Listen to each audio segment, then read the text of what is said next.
معیشت سنورتی کیسے ہے؟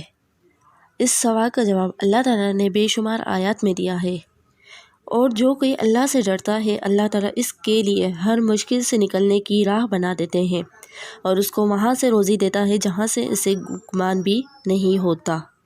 اگر بستیوں والے ایمان لاتے اور تقوی اختیار کرتے تو ہم ان پر آسمان اور زمین سے برکتوں کے دروازے کھول دیتے، لیکن انہوں نے جھٹلایا، پھر ہم نے ان کے برے اعمال کے بدلے میں انہیں پکڑ لیا۔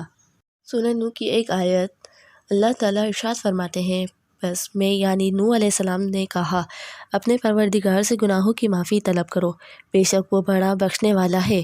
آسمان سے تم پر موسلا دھار بارش برسائے گا، تمہارے مالوں اور اولاد میں اضافہ کر دے گا، اور تمہارے لیے باغ پیدا کر دے گا اور نہریں جاری فرمائے گا۔ سورہ نوح آیت نمبر 10 سے 12۔ آیات سے یہ بات واضح ہوتی ہے کہ معیشت کی بحالی ایمان، نیک اعمال، تقوی، توبہ اور استغفار کے ساتھ مشروط ہے۔ یہ حالت کہیں اس قوم جیسی تو نہیں ہو چکی جس کی طرف اللہ تعالیٰ نے اپنا پیغمبر بھیجا۔ پیغمبر نے ایمان اور نیکی کی دعوت دی لیکن قوم نہ مانی اور مسلسل گناہوں میں مبتلا رہی۔ پھر جب اللہ تعالیٰ نے ان پر عذاب کے لیے بادل بھیجے تو وہ فرمان اور بدمست قوم بہت خوش ہوئی کہ طویل قحط سالی کے بعد بارش ہو گئی، فصلیں ہوں گی، باغات، پھل اور معیشت بحال ہوگی۔ لیکن جب بادل سر پر آئے تو اس بد نصیب نافرمان قوم پر وہ بادل اللہ کا عذاب بن کر مسلط ہو گئے اور پوری قوم ہلاک ہو گئی۔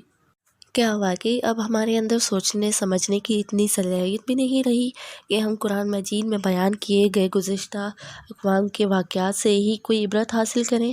ہمیں ڈر ہے کہ اسلامی امارات افغانستان کو تہس نہس کرنے کے حوض وصول ہونے والے ڈالروں پر خوشی سے پھولے نہ سمانے والی قوم پر یہ ڈالر کہیں اللہ تعالیٰ کا عذاب بن کر نازل نہ ہو۔